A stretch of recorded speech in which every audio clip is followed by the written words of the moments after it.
According to recent figures from the U.S. National Survey on Drug Use and Health, the number of cannabis users has surpassed alcohol drinkers. But who would rather spend a Friday begging a bouncer to get into a club and paying for $300 shots? Instead of lounging around in their pajamas, watching movies, enjoying a delicious pizza and, of course, your magic broccoli. Congratulations, Mary Jane, you've defeated your arch nemesis, COVID-19. A Mayo Clinic study found that 60% of people who use alternative medicine believe that these practices significantly improve their health and well-being, especially in areas like pain and stress management. Of course, because nothing says relaxation like lying on a bed of acupuncture needles while wondering if your alternative healer is licensed, all because you swiped their phone from a TikTok ad. An estimated 3 in 10 people tried hallucinogens for the first time in 2020, and the number continues to grow year after year. But be careful, although it's been proven that there's very little chance of fatally overdosing or becoming addicted to psychedelics, the problem isn't what the substance does to you, but the series of stupid things you can do while under the influence of the substance. Remember, nothing in excess, everything in moderation. According to a report by the National Center for Complementary and Integrative Health, the most widely used alternative medicine approaches include acupuncture, chiropractic, and herbal medicine, and their popularity has steadily increased over the past 2 decades. 2 decades and growing. It's like alternative medicine is the cryptocurrency of health. Everyone has an opinion, but no one really knows how it works. I'm Gabby Solorza, right? And I'm Jorge Fajardo. And this is YOLO.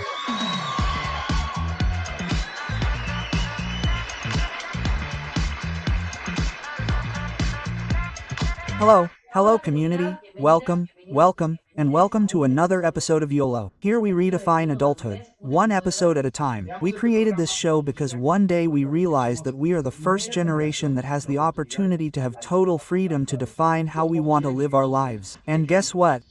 We have no idea. Today we are going to be talking about power plants, about ancestral medicine, and how we can incorporate it into our lives.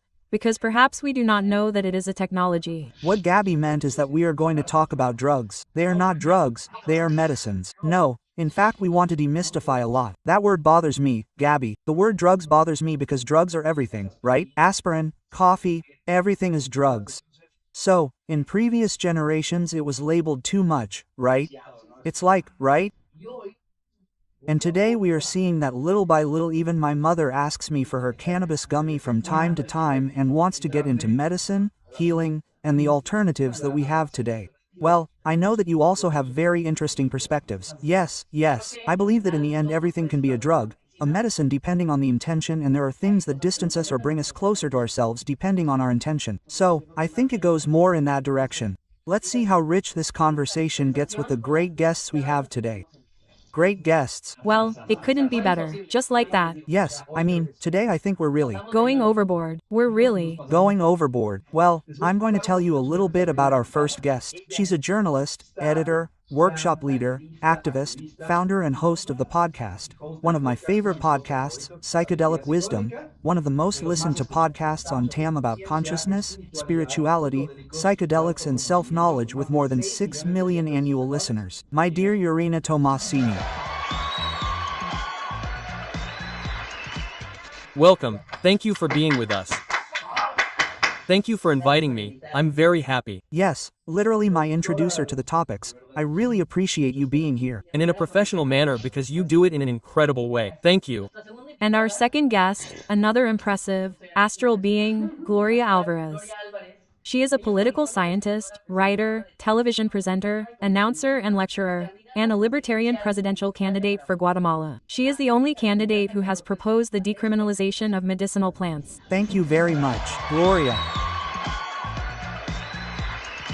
Thank you. Thank you, Jorge Yanina. Gabby, thank you. No, it's going to get really crazy about the whole thing. Let's see. Well, we like the name of our program. It's YOLO and we do it that way. We call it that because we believe it's a mantra, right? That our generation, the people who are sharing the planet right now, have used a lot in the wrong way, right? Like thinking, you only live once, get the card, right? Or, we'll leave you like fatties on the slide. Quote, yeah, let go.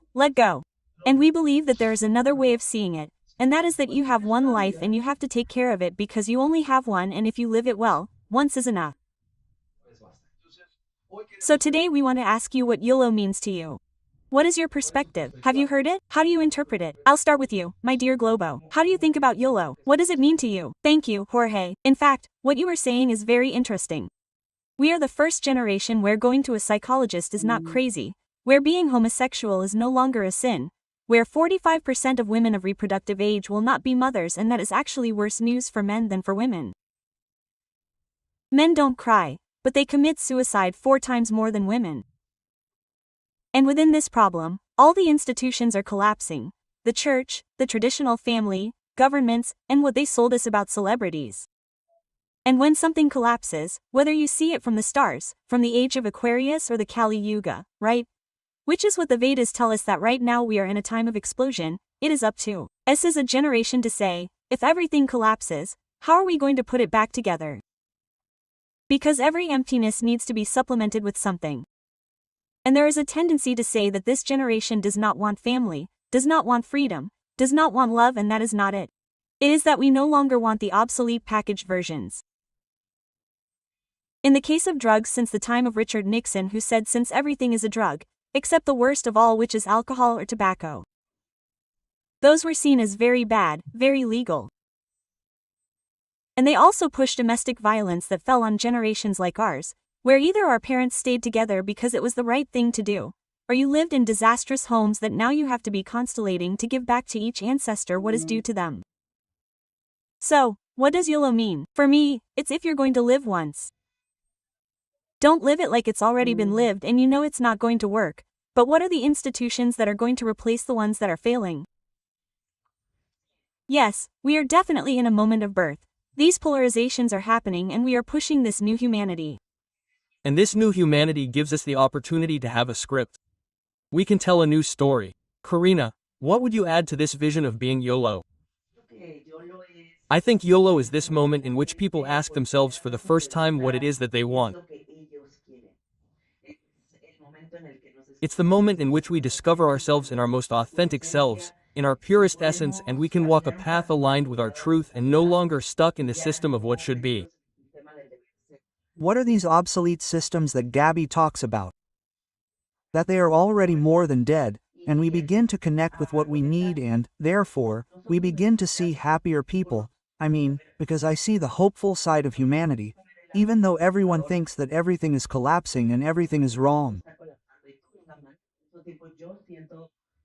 At the same time, I feel very hopeful because we see all these countercultural movements that sustain consciousness and where we see that people are eager to know for the first time what all this is about, right? Questioning existence. And you said something very important to me, the two obsolete and non-obsolete structures in terms of how they make us uncomfortable because that shoe no longer fits us to walk in, but we still wear it and continue walking in it. We are in an environment here, fortunately quite privileged and quite progressive, let's say, to be able to have this conversation, but there are many places where it's still like, oh, he smoked marijuana, his life is not going to end, he's homosexual, no, I can't believe it. So how do we start to, well, I want to rephrase my question. Are we all imminently going to be more, libertarian, more unique, more living in our truth, more breaking the mold? Or are those molds going to continue to exist and are they simply being reconfigured? What do you think? I ask you. I believe that there will always be everything, and that is precisely what makes the perfect and yang of the universe, right?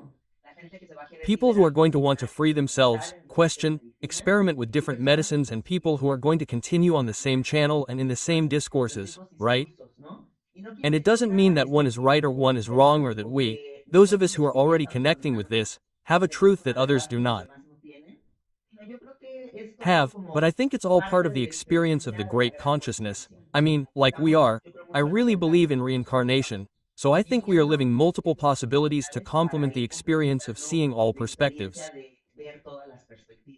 I feel like there are going to be people who are going to continue on that same channel and are going to sustain all those same discourses, and people who are going to open the door to many possibilities, and that's what excites me. And on one level, everything is in order. On one level, we all have a role, right? And it's part of the divine comedy that we are in. Yanni says, I don't believe in YOLO because I don't believe that we only live once. I think we live a lot. Quote, exactly. But that's very important, my Jorge, because the moment we understand that we are the same being, the generation that comes after us, well, we are ourselves in another experience. Yes. So, understanding that changes everything. What's your perspective on that? No, I totally agree. I think that if you look at humanity, there have always been moments of rebirth when there was the Library of Alexandria. But then they blew it up, and let's go back 1,000 years to the Middle Ages, and then you don't know where all this is going to end. And the thing is that this new way of living cannot be imposed by violence. It happened to me that a friend of mine, his first experience with mushrooms, said, I already have the solution. We have to put Putin and Trump in a room and blow them up in mushrooms and humanity will be solved. Quote, hey, and yes, I mean, yes, I would pay to see that, and I think we would. Pay in total. I mean, I would put 8 more, right? Because it's also true that we're letting ourselves be governed by boomers with wounded egos. Children who haven't healed their traumas and who haven't let go of power after they're 80. So, you see governments collapsing, wars, and that's going to continue to exist. And there are people who, when they get on this path, want to throw everyone under the bus, and the thing is that this path can't be imposed. Violence doesn't end with violence. So, you can't come and impose. The most you can aspire to is to be an example, which is what Yanina does with her podcast. Because, what balls do you have to come out with a podcast and say, I do this, in such a professional way that they don't label you as a witch, crazy, or something like that, because that's what happened to the old women. They were all burned. Yeah, so, friends, we already found out. Yes, exactly. Now we are asking ourselves, why weren't we taught to be afraid of those who burned those women? Of course, and that the reason they had cats was to avoid mice in the house, in case of plague, you know what I mean. So, we start to see that and say, how did they teach us history? The same thing happens with ancestral indigenous wisdom. The Spanish came and destroyed ceramic sculptures that showed free sexuality, even homosexuality. They destroyed all the writings, everything that was becoming technology, something that didn't happen in India. So, in India you have 5,000 years of Vedic wisdom through meditation that not even the English cut short. Here, it was cut short. So, you go to an experience and the shaman, well, yes, passes you the feathers, but there is no academy, let's say, behind it, because it was cut off with a Christianity that taught us to be afraid of plants, and that overlaps with the Americans since Nixon saying, drugs, and then multiplied with Reagan, drugs.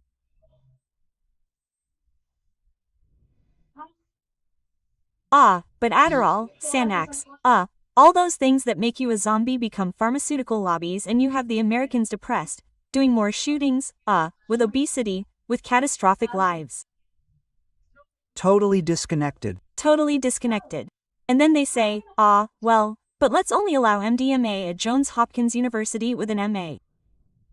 And why are there those few exceptions instead of multiplying it?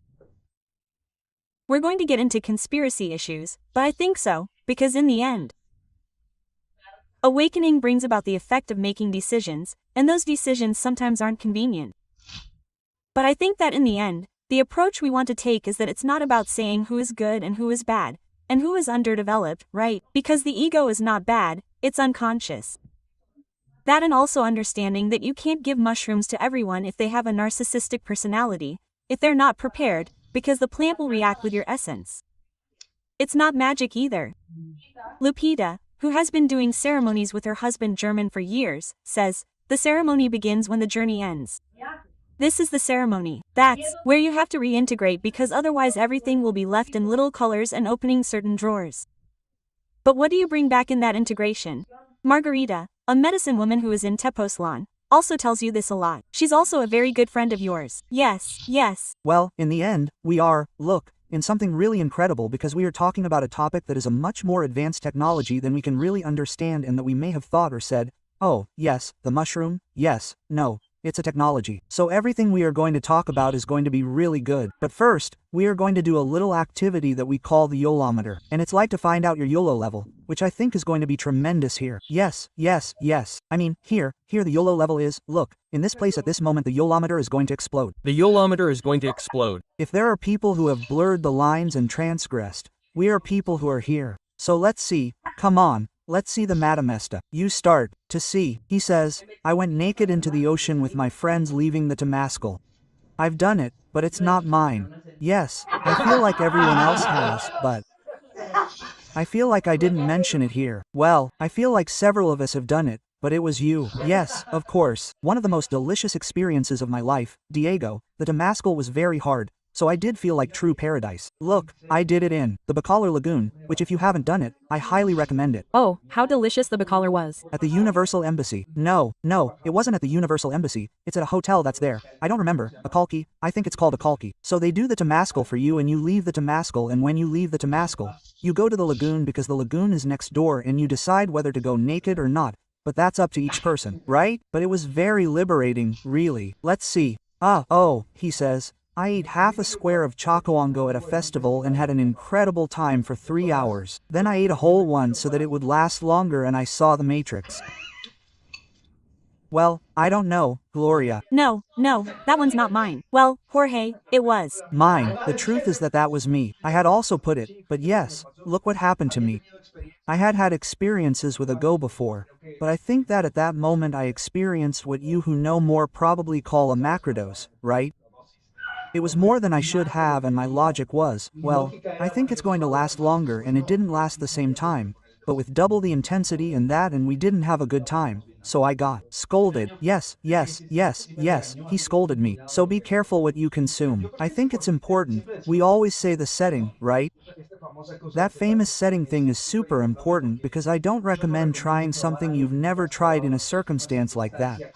And I don't recommend it based on this experience. It's kind of like, if you're going to try something, try it in your living room. Try it in your living room with your friends, surrounded by people you feel safe with.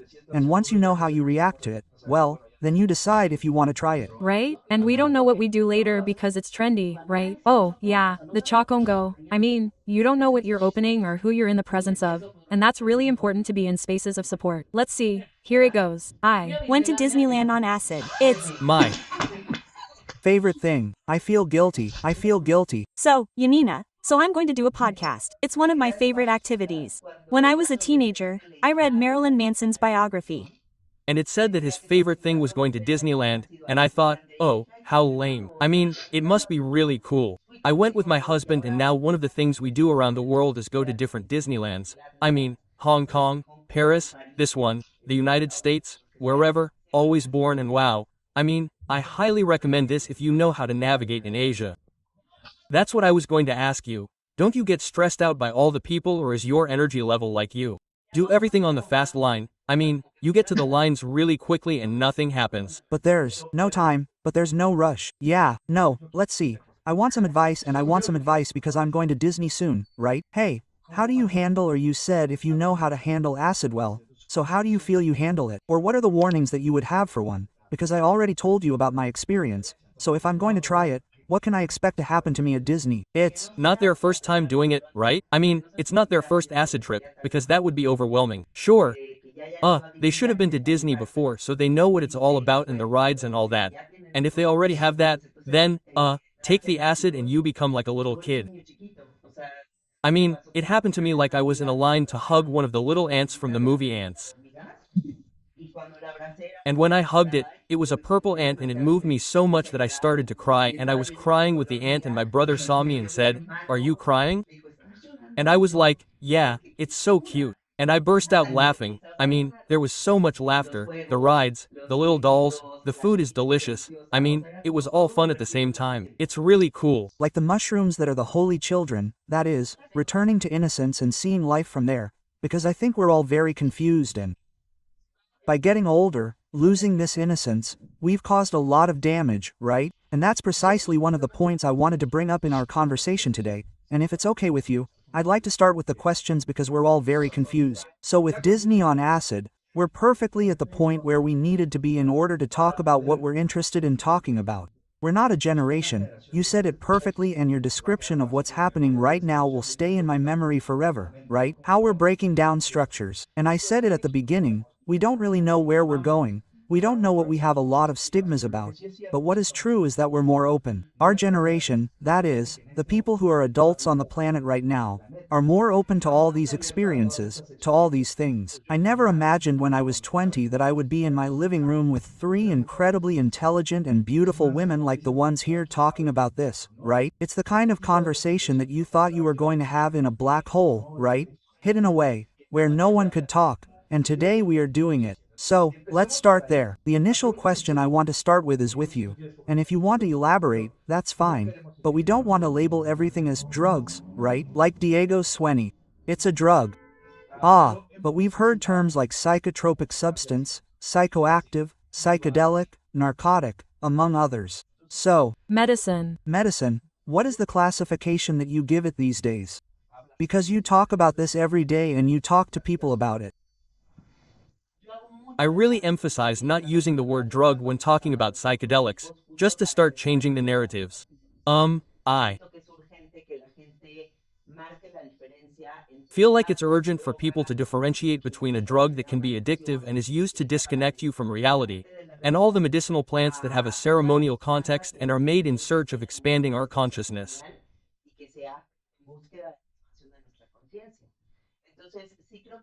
So, I do think that using the correct language is going to start educating people about the use of all these medicines. To understand what is addictive and what is not, and what can be used recreationally or ceremonially to expand consciousness, and what is completely the opposite, which is to generate addiction and disconnection.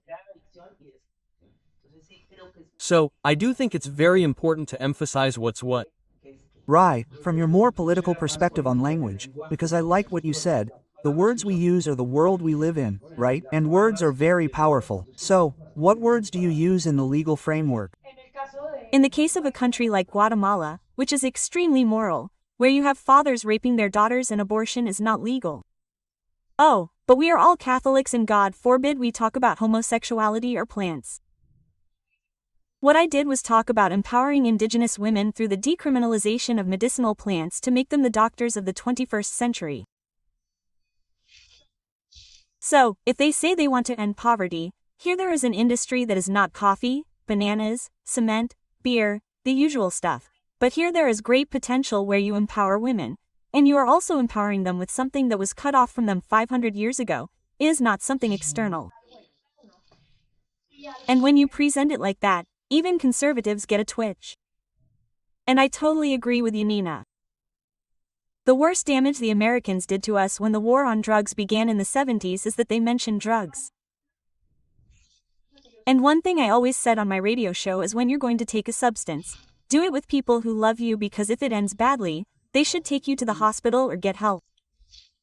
And they shouldn't leave you there. And 2, you should know mentally and physically what it's going to do to you.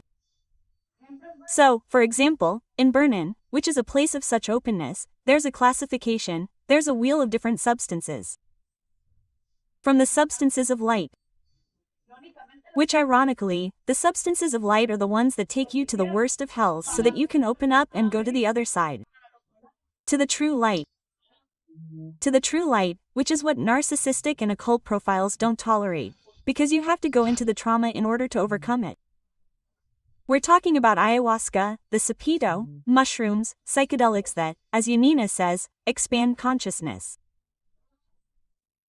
And on the other side, you have the substances of darkness that ironically seem to be of light, like cocaine that multiplies your ego, alcohol, crack, methamphetamine, in other words, all these things that instead of helping you heal trauma, reinforce your illusions. They reinforce your illusions, they multiply your ego, they make you violent, they make you disconnect. So, it's not cool that we put all these things in a box called drugs, while governments say tobacco, alcohol, and coffee. These are really cool that they should be legal. The ones that make you sleepy. The ones that make you sleepy. The ones that zombify you. The ones that allow me to have more soldiers in my armies so that they go and die for a fiction called the state, are the ones that make me stay in a church and I don't even question why the hell I belong to this religion. So they realized that psychedelics had that power. When I had a conversation with scientist Neil deGrasse Tyson, I asked him, he was a student of Carl Sagan. We know that Carl Sagan used psychedelics, and I said to him, what about you? And he said to me, Gloria, as a black kid growing up in the Bronx, drugs were what were going to keep me away from my studies. Oh. The word was said about drugs and we. Don't say that here. Oh, that's right. As a black kid growing up in the Bronx, drugs were what were going to keep me away from my studies. So, he's never smoked a joint of marijuana, which is a shame because imagine a brain like his.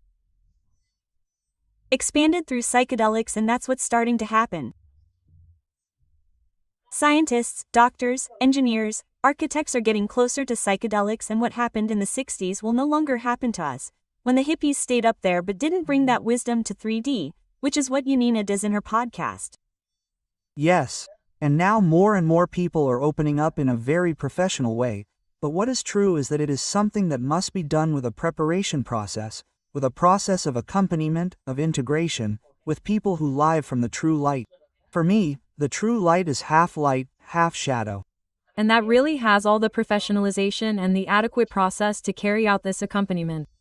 So, what do you think about what Gloria mentions about being able to take this power to women and that they can facilitate it, right? Because all plants, all medicines can be used, some yes, some no, others require more care, right? Because right now, what you were saying before the recording, that certain substances, like, I don't open myself up to people anymore, right? I don't share with people anymore because it is a risky issue, right? So, what do you think about what we talked about?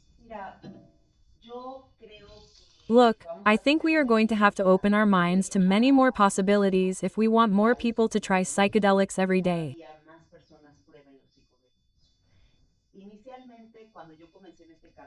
Initially, when I started on this path 13 years ago, the world of indigenous tradition and native peoples were very jealous of all this ancestry, of all this tradition, and so it was said that I could not provide medicine to anyone who did not come from an indigenous lineage.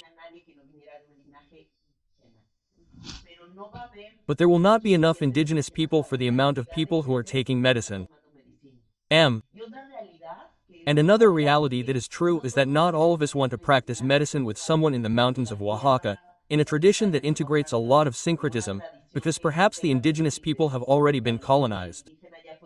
So, we are not going to see the indigenous tradition, but in a ceremony they are going to pray for me with the Our Fathers and Hail Marys. And I don't want them to pray for me with the Our Fathers and Hail Marys. Maybe I want a modern scientist with a contemporary vision that is closer to my reality and holds the space for me from that approach. Let them put sarati on me. Yes, maybe that's what you want, right? Exactly. And let them put flowers and incense on you, and let the language they use be very businesslike.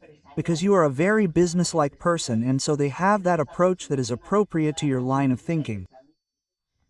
So, we have to open our minds to new possibilities. It seems to me that this proposal is wonderful, but there will be everything, and that is why we also see this as a movement of neo-shamanism, of facilitators who come perhaps more from a scientific approach, from much more practical applications, and we are going to see everything. So, I think the beautiful thing is to open our minds to all these possibilities and see what works for each person. That is the user's responsibility. That's when we see that whoever is going to practice medicine has to be a person who is informed and doesn't do it simply for fashion and goes with the first person who appears on TikTok, as you said at the beginning. Yes, no, and also, there are all these, let's say, diseases of the ego with a spiritual combo, right? Which is spiritual psychopathology and the chosen one syndrome. In the end, everything is medicine. Life is the ceremony and everything is medicine for those who see, right? And medicines are really close to us. People can get them very easily. Right? For example, we had some there. Yes, I just wanted to talk about that because they touched on a point. First, I reacted to, I love the proposal that has to do with the economy and industry, right? That blew my mind. No, I wasn't so sure about it. Right? And I do the same with euthanasia, that is, presenting Guatemala as the paradise that it is. Here I have Lake Atitlan, and I can send brochures to those old people in Scandinavia who die alone because their family abandons them and tell them, Consider coming to die in paradise and start having an industry for the elderly who go to a place like Guatemala to die with dignity, assisted by psychedelics. In other words, you present your country as the hospital of the 21st century, from a perspective of compassion and love.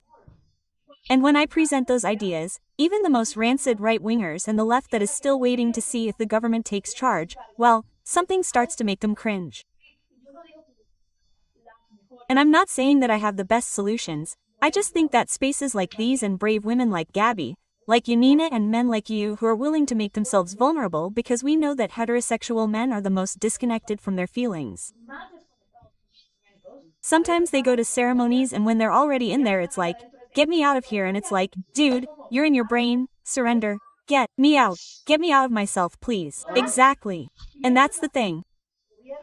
Governments and churches have educated us to be afraid of the most important person we have, which is ourselves. That leap between your mind and your heart. And the invitation from the plants is, don't be afraid, get to know yourself, Socrates said. And this is going to get to know yourself with absolute compassion and the responsibility of real shamans who ask you about depression, suicidal thoughts, what antidepressants are you taking? I mean, all those things to see if you're a candidate or not and to know how to say, this is not for you or this is. Because my psychologist, when I told her, I'm going to go on a podcast with Yanina and Gabby and Jorge, and what are you going to talk about? And well, about what I talk about in the book, right? About the mission plans. Gloria, do you know on the other side of the couch the problems that we are seeing? Like also be careful because not everyone is prepared. And I also talked about that with Margarita. She tells me, here come narcissists, let's say complexes who want to come to cure themselves and use my services and then they come out worse. So that's the thing. The medicine is going to work with your essence. So, it's not about coming to sell this, it's a magic pill, right? It's, with great respect. Right? And then when you combine personality disorder with medicine, it's no longer medicine, now it becomes a drug and then you generate very ugly things for people, a lot of control and a lot of manipulation. Sure, but going back a little to what I was saying about the political industry, is that I, for example, have been a cannabis user since I was 15 years old, right? I mean, when I was very young, I found it and I remember. Later on, I was never a frequent user or someone who would chase after it. But hey, I tried it and I use it and I like it. So, that defined me as a user. But it was like you go to the party and when you get there, you have a joint and everything is fine. Years later, I went to live in California, right? So I went to live in California to get my master's degree. And it happened to me right at the time of cannabis legalization and I had to see, how you go from one day where there is nothing, everything is dark and the next day suddenly it's like the OXO of we and you go to MMEN, right? And then you see strains, presentations and it has a lot to do with what you were saying. That spoke to me. I am less shamanic, less spiritual, much more scientific, much more pragmatic. So, going into an MMAN and seeing all the stores, this display with its numbers, with its, with its effects, being able to inform me that there were blogs, that there was communication without taboos, not only did it have a huge effect on tax collection in California, legalization, which is another very important thing, right? But they also started to see campaigns to say, hey, look, I know that I fit the stereotype of a pothead, I know physically that I do fit it, but I also love being around people who don't fit the stereotype of a person that you would be walking down the street and say, oh, she's going to do acid at Disney. Probably not. I wouldn't run into any of you at Starbucks and I would have that prejudice about what you consume or what you don't consume. And I loved how you said that it's also a job enablement for women.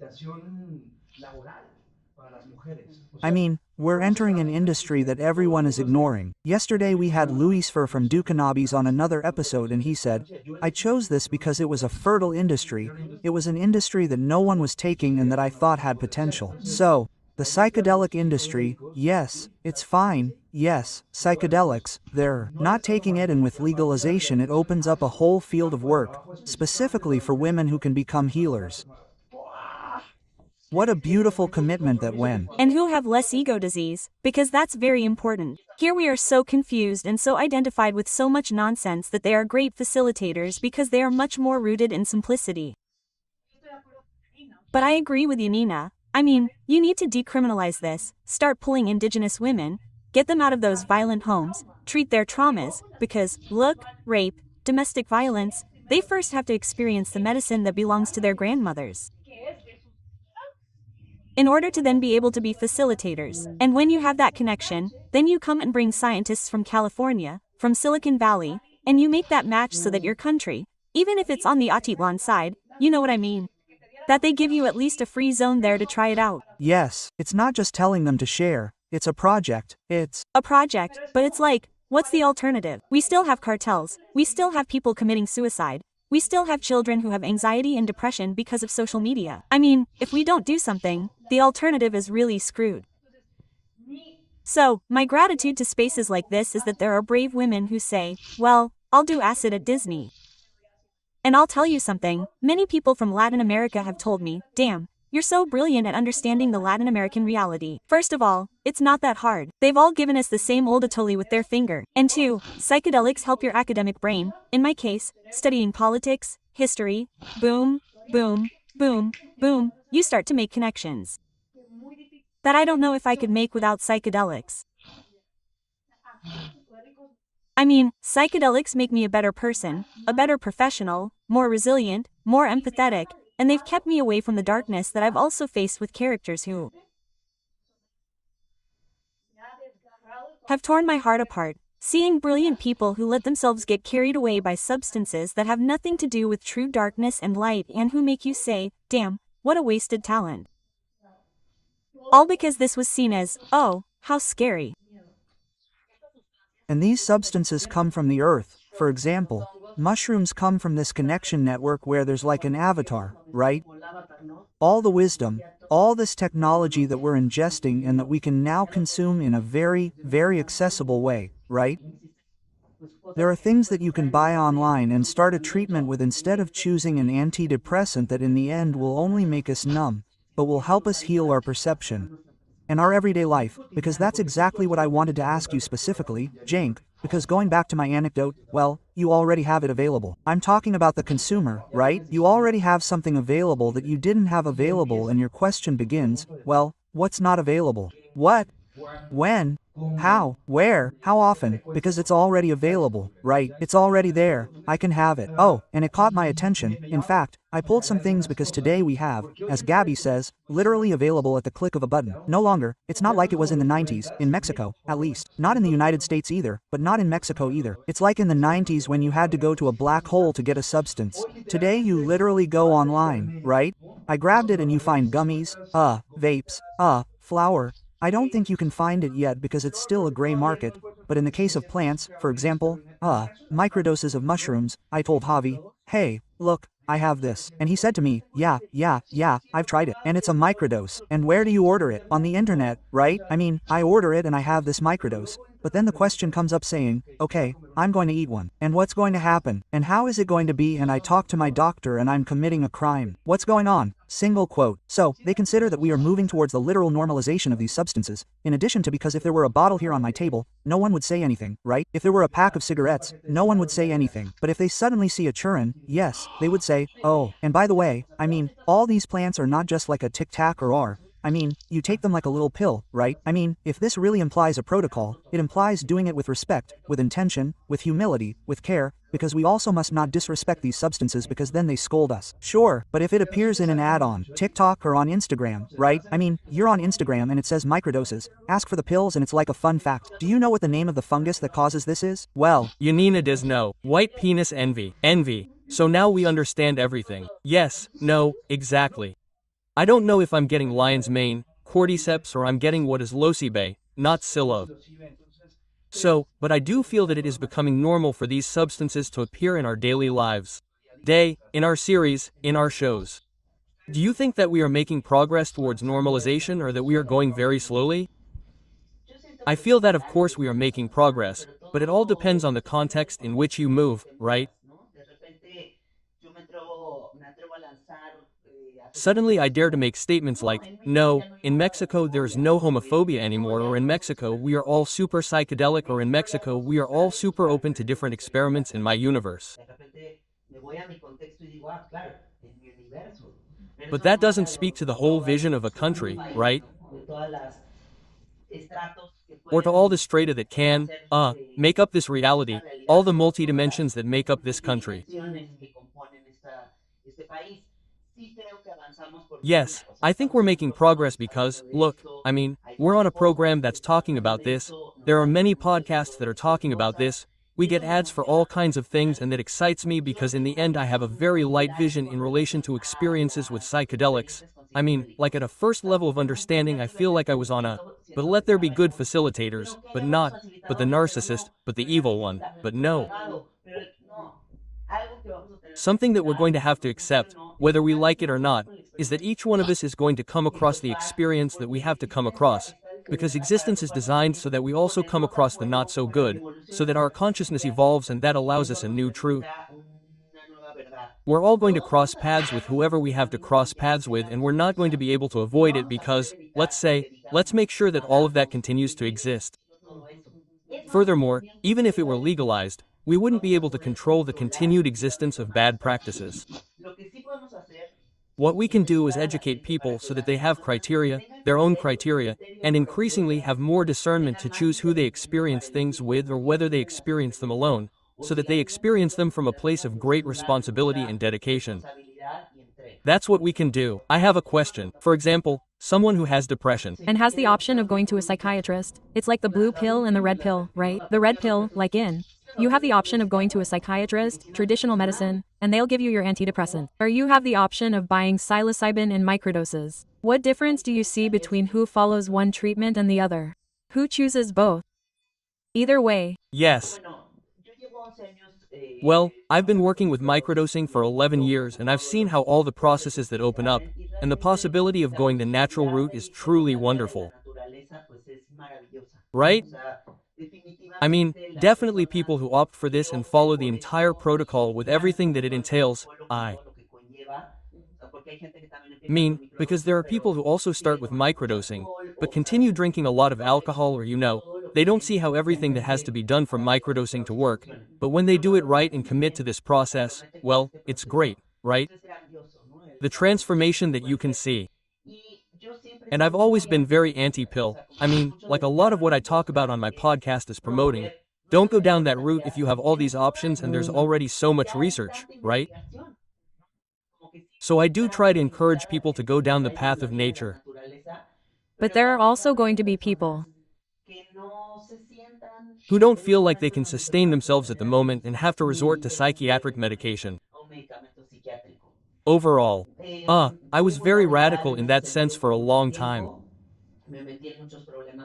I got into a lot of trouble because of that, so now I really respect what each person feels and needs, right?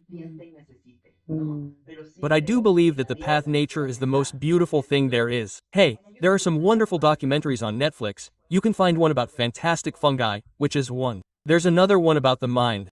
This instrument in plants by Michael P. How to Change Your Mind. Very good. Well, for those who ask, these that I've taken are the only ones I've taken, and they're from Hampi. In case you want to look them up, I really recommend them. Well, let's move on to the last part of our show, and what I want is for us to give the people who are listening to us, we call them the 5 points of another YOLO. Trun, right?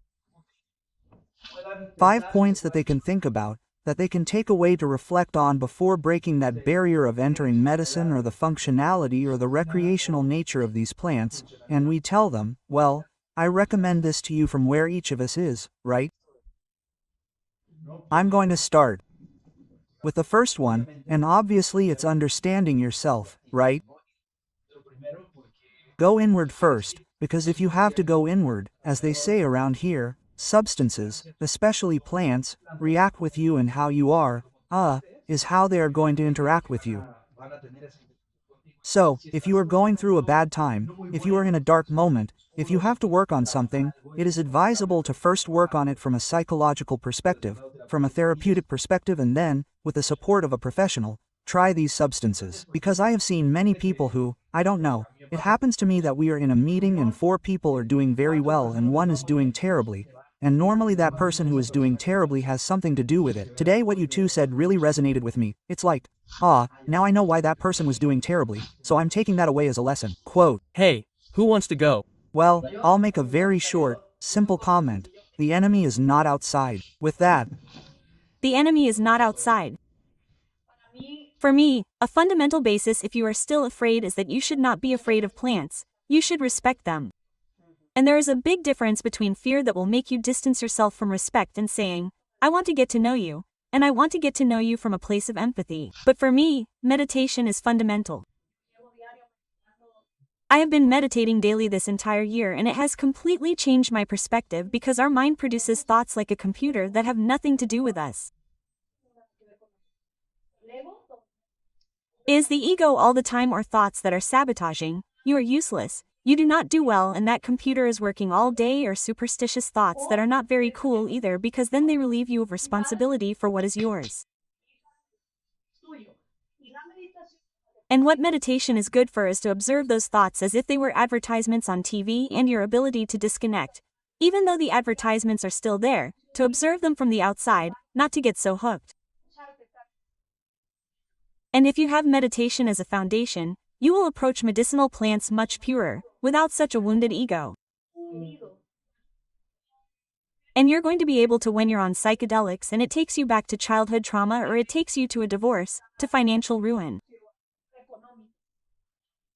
You're going to be able to like in Interstellar when Matthew McGee is in the Tesseract and his daughter is in the third dimension. That's kind of what psychedelics is to me. You're Matthew McGee in the fifth dimension watching. And at the same time you're Murphy saying, we're going to hell. But those two sustain you. If you don't have that foundation, you're very likely to go. and you won't be able to sustain it. I think one of the important gifts that medicine gives us, except for your opinion, is that there's nothing to heal except our perception. Exactly. So that's the great gift that it tells us, how you see things and how you see yourself. Quote, Wow, yeah, delightful. Well, I would like to tell them that when they say something like, it's not that I'm completely against plants, or, I don't even see them as an option, but at the same time their life is a mess and they have all that anxiety and fear, well, ask themselves, what's scarier, right? Sustaining an existence in that fear, in that anxiety, in that anguish, or looking for options to solve it. And another thing to keep in mind is that one day we're going to die, and I suppose that the day we heal, we're going to come into contact with the ceremony of ceremonies. M. And to come into contact with that ceremony, that's going to ask a lot of us, to know how to let go. To know how to unlearn everything we've built, we're going to have tools to die gracefully. To die beautifully. So, I do believe that power plants are a wonderful school to know how to die beautifully. And those who know how to die know how to live. There's Your slogan for the business in Guatemala. Here we help you die beautifully. In fact, that's also what meditation is about, that when you're finally leaving, you can prune yourself here and let go. Above all, the greatest detachment, which as my meditation teacher says, is not from Instagram or the car, the detachment from yourself and the belief of who you are, from that character that we are changing every day. And that helps us die before we die and discover that there is no death, as Cardinal said, right? So, now we're moving on to, what's next, right? change of dimension, change of dimension, and Going from the kitchen to the dining room without. Completely. And the fifth point that I want to make, well, obviously because it's responsible, is to always consult your doctor, right? Hey, always accompany yourself to a certain point. Let him know what you're doing. Why? Because many times the substance is not the problem. There is something in you that can cause a reaction. You don't have a heart condition, you have some things that you didn't know about. So not all substances react the same to all people. So it's very important that if you're going to cross one of these lines and want to try, then definitely do a broader work of awareness, and that it's not, as happened to me at least and surely to many people, something impulsive, something social, something to belong, that it's genuinely something with intention, because life with intention is much more beautiful. But find yourself an awake psychologist and an awake doctor, because if not, they're going to label you as crazy.